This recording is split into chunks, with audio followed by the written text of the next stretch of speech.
Acting Commissioner Cameron, I want to ask you about the ongoing Colorado River negotiations. The city of Colorado Springs relies on this river for half of its water supplies. And so the outcome of your ongoing NEPA analysis and final ROD are critical to my home district. Last week, Reclamation's preferred preliminary alternative that you've shared with the 7 basin states was leaked. I want to commend your team because this looks like a real operating plan that I think water users in Colorado have been eager to see from the feds. That said, I've heard 2 concerns about the plan. One, that it could expand federal influence over upper basin reservoir operations, despite the secretary not serving as the water master in the upper basin. And 2, given how long these negotiations have already taken, a 10-year framework with operating details revisited every 2 years may create continued uncertainty for water users across the basin. Commissioner, what's your response to both of these concerns from water users in my district?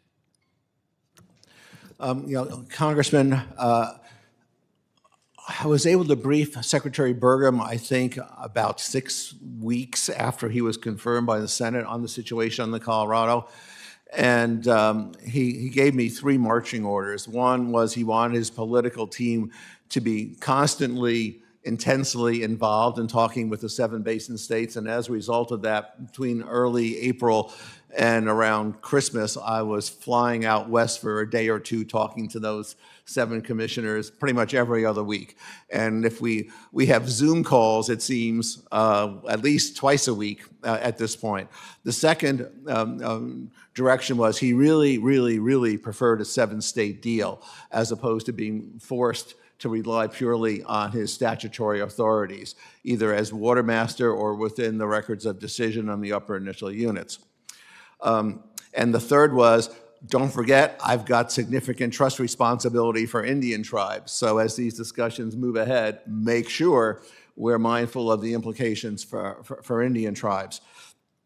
On your point, we'd love to have a 20-year deal or even longer.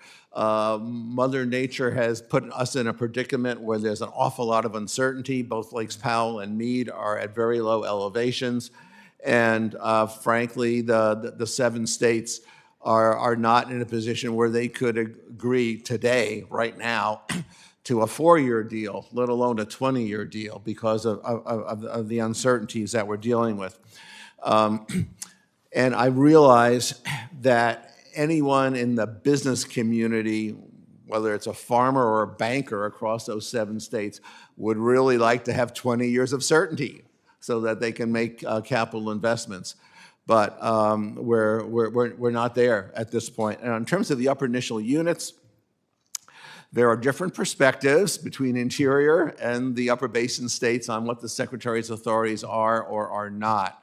Our current posture is we're going to be operating within the records of decision with regard to the upper initial units, recognizing that the Secretary does have emergency authority if necessary, but we're hoping that we can simply operate within the rods for the time being at least. Yeah, as these discussions continue amid a backdrop of the drought that we have, is the Bureau evaluating how investments in some of these aging water storage and conveyance infrastructure that's out there now could improve drought resilience? Yes, sir. So the Secretary met in person with the 7 governors, or in the case of California, Secretary Crowfoot, of a few months ago, and he had a Teams meeting with them all 7 of them, very recently. And he said, look, if you have ideas for projects that would involve federal investment with non-federal cost share that would help alleviate the situation in the Colorado, give me a list. He said, preferably a list that all 7 of you agree to. Well, such a list has not manifested itself. We've gotten bits and pieces. That having been said, it's pretty clear that more water recycling is part of the future of the Colorado. More desal is the future of the Colorado. And in a few limited instances, more water storage may be practical. So it's it's a difficult situation. All right, thank you. Thanks, Madam Chair. The chair